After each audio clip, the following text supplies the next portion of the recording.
Let us pray in the name of the Father, and of the Son, and of the Holy Spirit.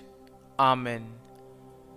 O Jesus, through the Immaculate Heart of Mary, I offer you my prayers, works, joys, and sufferings on this day for all the intentions of your Sacred Heart, in union with the holy sacrifice of the Mass throughout the world, in reparation for my sins, for the intentions of all my relatives and friends, and in particular for the intentions of the Holy Father.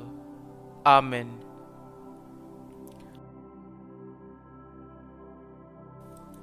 The intentions of the Holy Father for the month of March. For victims of abuse. We pray for those who have suffered harm from members of the Church. May they find within the Church herself a concrete response to their pain and suffering. Our Father, who art in heaven, hallowed be thy name. Thy kingdom come, thy will be done, on earth as it is in heaven. Give us this day our daily bread, and forgive us our trespasses, as we forgive those who trespass against us. And lead us not into temptation, but deliver us from evil. Amen. Hail Mary, full of grace, the Lord is with you. Blessed are you amongst women, and blessed is the fruit of thy womb, Jesus. Holy Mary, Mother of God, pray for us sinners, now and at the hour of our death. Amen. Glory be to the Father, and to the Son, and to the Holy Spirit, as it was in the beginning, is now, and ever shall be, world without end. Amen. My dear friends, the Word of God welcomes you this morning. And as we prepare ourselves to spend this time with Jesus, as we place ourselves in the hands of Jesus, let us also place at His feet all our worries, all our difficulties. Let us tell Him everything that is troubling us. In this way, we will be able to experience a sense of relief, as when we share with Jesus, we know that He will take care of everything. But more important, it is necessary for us to become aware of all the blessings that the Lord has bestowed on us. Many times, because of our busy schedules, we are not aware of this. And as a result, we don't pay attention to the small things that happen in life. Small things which yet could be indications from God. And that is why we need to take time off and look at every moment of our life. Understand the plan of God for us. It is only then that we will be able to orient ourselves towards His plan. And therefore, let us take a few moments and reflect on our lives. And let us be grateful to God for all that He has done for us, particularly for the blessings and the graces that He has bestowed on us. First and foremost, let us thank Him for the gift of life.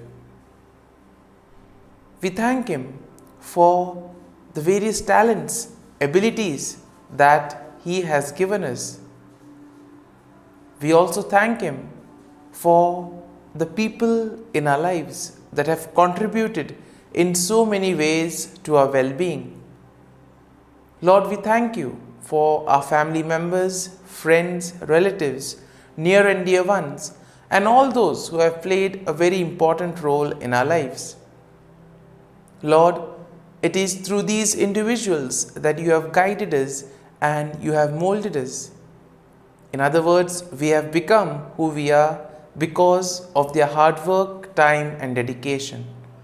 And therefore, Lord, we thank you for their presence in our lives, and we pray that they may be blessed in abundant ways.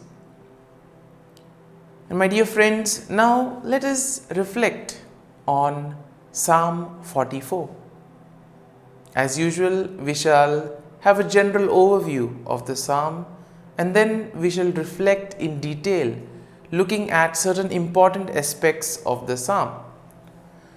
Now, Psalm 44 is a psalm of lament, and it is attributed to the sons of Korah. Now, we will see that the psalm will begin with a declaration of God's past faithfulness to Israel, particularly in giving them victory over their enemies in the conquest of the promised land.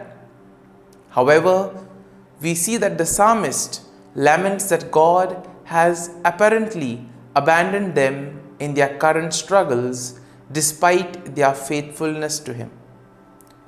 We see that this is sometimes what we also experience in our lives.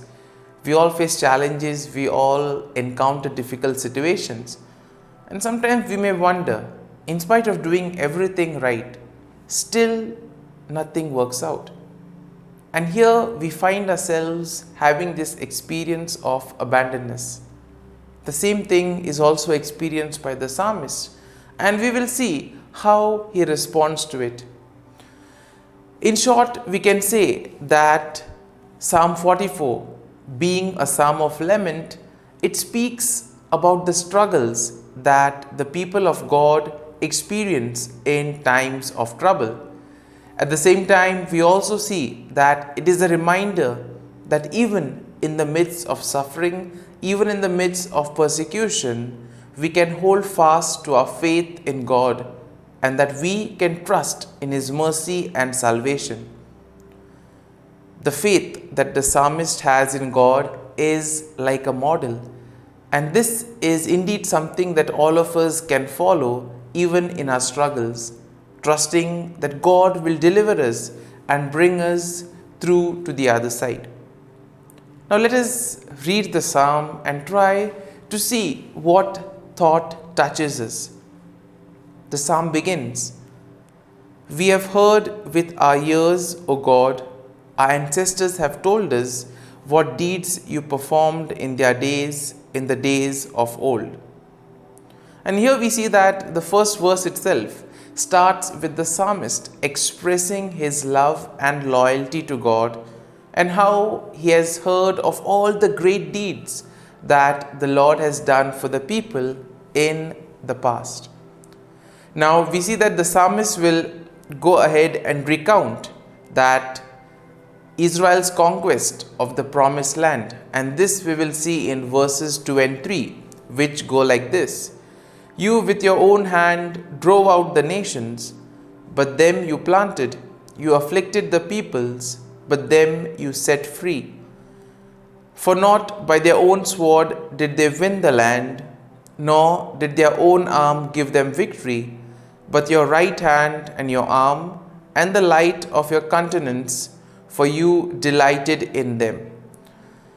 And here we see that in these two verses, the psalmist gives God credit for their military success.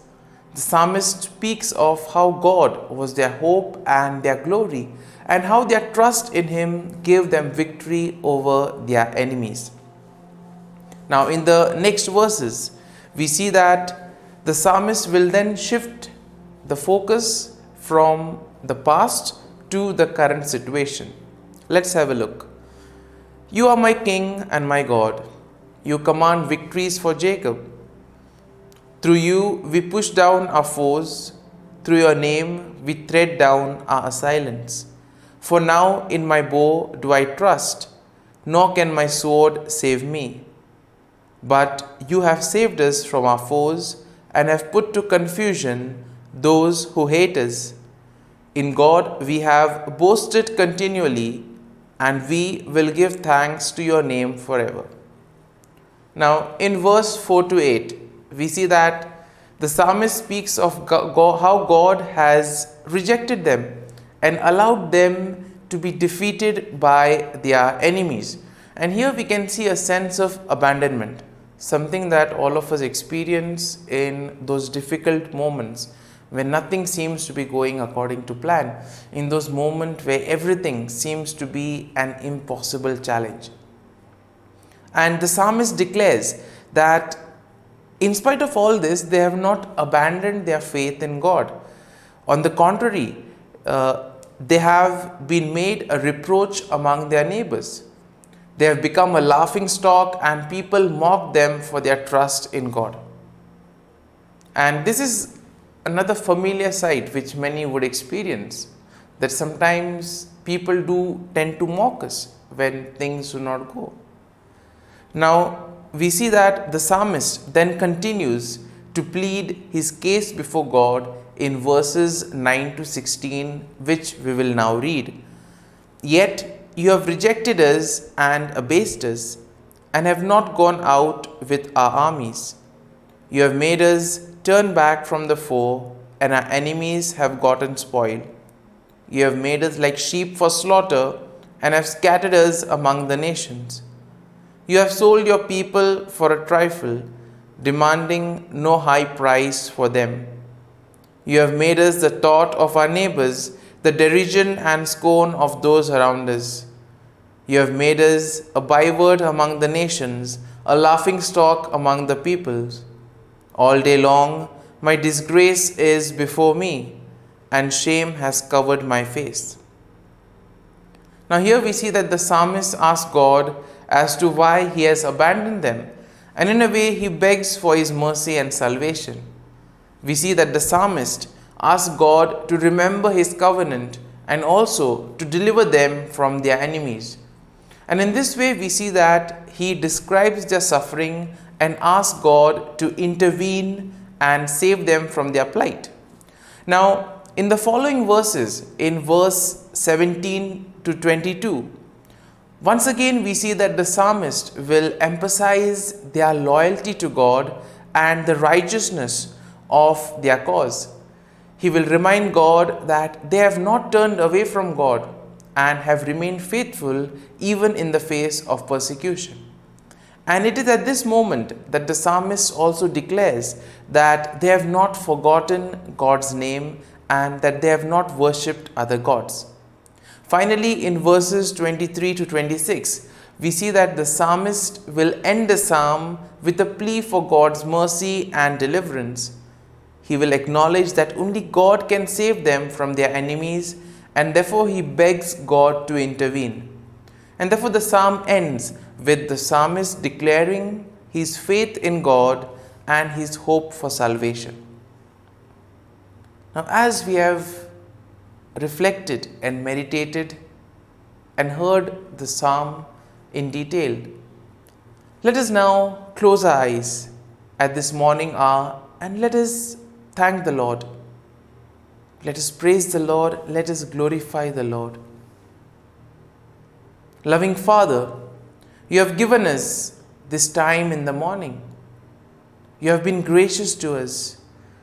You have given us your Son, Jesus Christ, who has cleansed us from our sins. He has taken away all our sins and has given us new life. Lord, as you have given us the Holy Spirit, we ask you, Lord, to bless us and to protect us. For all the blessings and graces that you have showered on us, we thank you, Lord. We praise you. We bless you. You have protected us and you have guarded us all through the night. And you have given us this morning hour. You have given us good health of mind and body. For all these blessings, Lord, we praise and we thank you. And we ask you that whatever activity we may do today, that you may always be there with us, guiding us, protecting us, leading us at every step of the way. And now, my dear friends, let us spend a few moments in silence, reflecting on the psalm and trying to see what verse touched us. Try to recall or recollect a thought that touched you. And that will help you to make this psalm personal. All of us can relate to the psalm, as all of us have gone through difficult moments in our lives. How can the psalm help us to change our attitude? How can the psalm help us to still grow in our faith and trust in the Lord? Let us spend a few moments and let us ask the Lord for the grace that our faith may be strengthened, that when there are troubles and challenges in our lives, we may place our faith and trust in Him.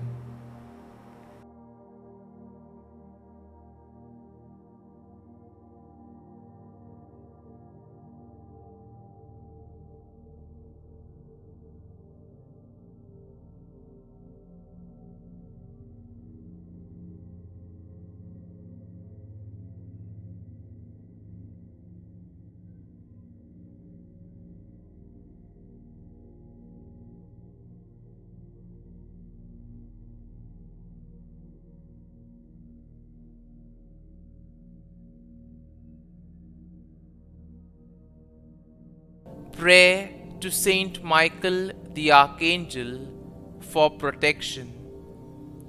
Saint Michael the Archangel, defend us in battle. Be our defense against the wickedness and snares of the devil. May God rebuke him, we humbly pray. And do thou, O Prince of the heavenly hosts, by the power of God, thrust into hell Satan and all the evil spirits who prowl about the world, seeking the ruin of souls. Amen. Act of Adoration.